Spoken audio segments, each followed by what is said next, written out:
Or do the rich people cringe and say, don't tell them that, Robert? Yes. Don't tell people what you know. Right. Keep them poor.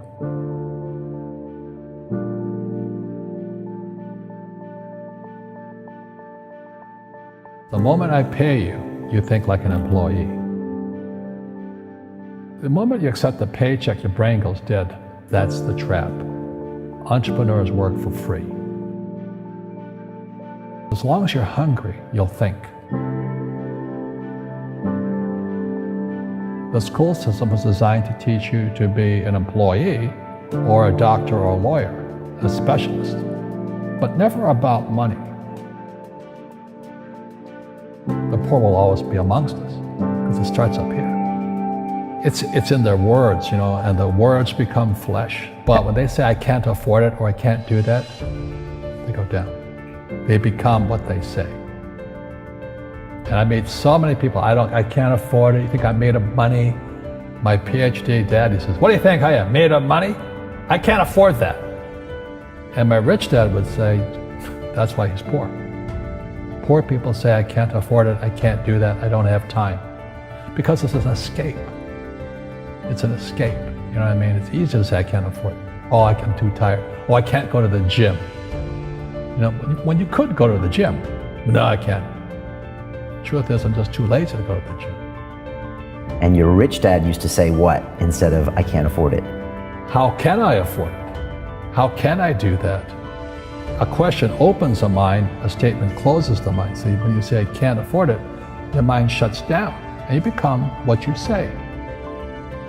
People right now who are sitting at home, who are struggling financially or worried about money or unhappy, they may be making a lot of money, but unhappy with what they're doing. It was probably taught to you. Your superego was taught, get a job, work hard, or you'll never be rich, or the rich are evil, or whatever. Poverty is passed on. It's taught in your families. And middle class is taught in families.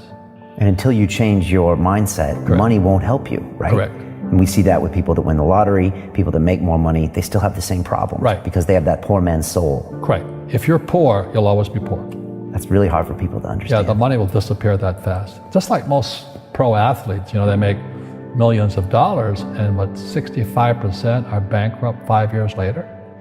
It's because they come from poor families. But unfortunately, what Mr. Lipton was saying, it's passed down genetically. That's the frightening thing.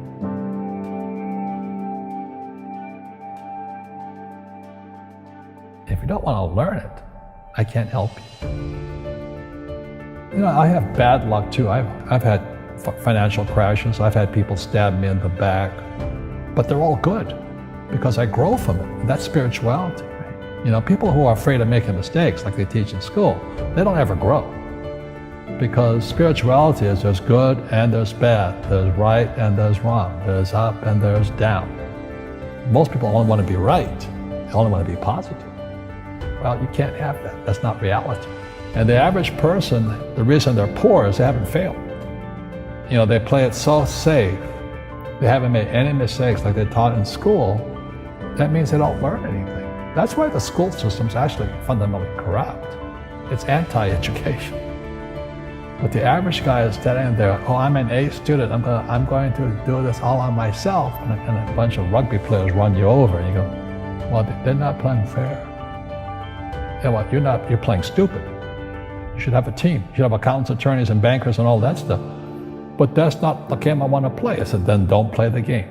The game of business is played with accountants, attorneys, bankers, hate to say it, politicians. You got to know the game. People say, well, money is not that important to me.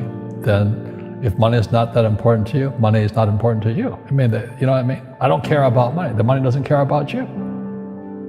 The word does become flesh. Or I'll never be rich. Or the favorite one is the rich are greedy. It's the poor that are greedy. If you think about it, because to be rich, you have to give something. I have to produce books and games, and I purchase real estate, I provide housing, provide jobs and all that. That's why I'm rich.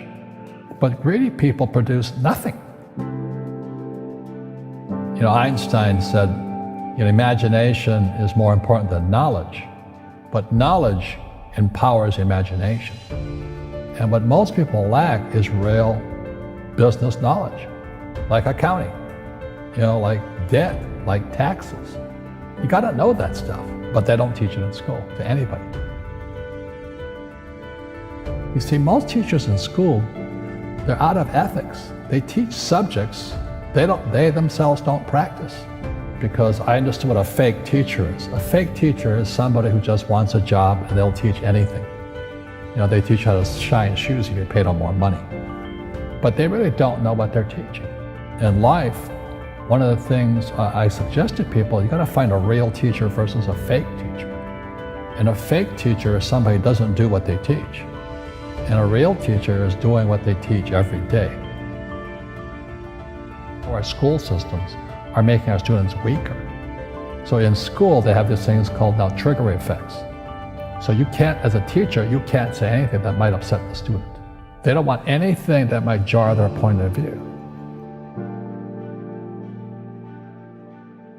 You see people say, well, why don't you give the poor money? So the only problem with that is it just creates more poor people. Give a man a fish, he fishes for the day, or eats for the day. Yeah, you give a man a fish, you get a lot of people who want more fish, But you teach them to fish. We become creatures of our own habits. And until we break the habit, we don't change. Our schools don't teach that. Our schools teach almost the exact opposite of that.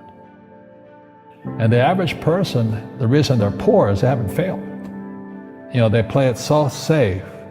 They haven't made any mistakes like they taught in school. That means they don't learn anything. That's why the school system's actually fundamentally corrupt. It's anti-education. So what I say to young people is you find your game. So my game financially is business, number one. Second is real estate. And that's why I pay no taxes. That's why Trump pays no taxes. Legally, it is a combination of business and real estate that gives us an unfair advantage over employees because they don't know what to do. And a lot of people would rather sit in the stands than be in the game. One of the greatest ways to acquire great wealth is playing Monopoly in real life. 4 greenhouses, 1 red hotel. But is that all there is? That's it. Robert, if I could give you some kind of a magic phone and you could make a call to the 20-year-old Robert Kiyosaki and give that young man a bit of advice, what would you tell him? I would just say keep going. Just do what you have to do. Just live it to the fullest, which I did. Nothing I ever did made sense. Now, could you imagine quitting a $120,000 a year job for $200 a month to go fight in Vietnam and almost die? It didn't make sense, but it was the best decision I made at that time. And I think what most people do is they let their parents or their friends talk them out of life. So afraid of failing.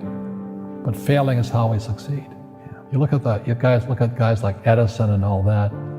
They failed like 1,014 times before he invented the light bulb.